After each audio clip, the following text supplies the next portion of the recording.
Hi everybody and welcome to Friday, September 10th. For today is a modified day, so we're going to work pretty fast.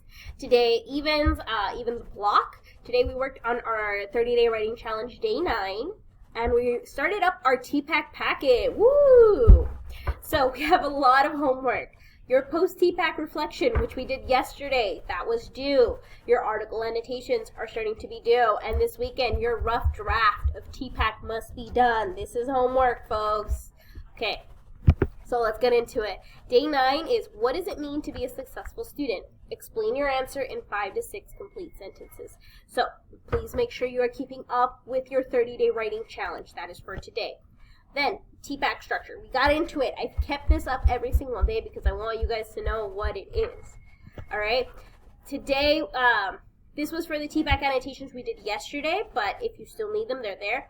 The annotating marks, these are for the article. I showed you how to annotate in yesterday's video. Please make sure you are watching it. It will help you out. Lastly, your rough draft. I know it says final draft on there, but we're not focused on the final draft yet. I don't want you guys to do that yet. It's a little too early in the writing phase for you guys to just kind of do that. I want you guys to do some peer review, so we'll do peer review next week. But you should have your post-TPAC reflection done. Your article annotations, those should be started, and your TPAC rough draft. And we broke it down today. This is what it looks like right here on the right. Then our exit ticket for today was, how can utilizing TPAC transform your paragraphs, okay? That is what we will be doing for today.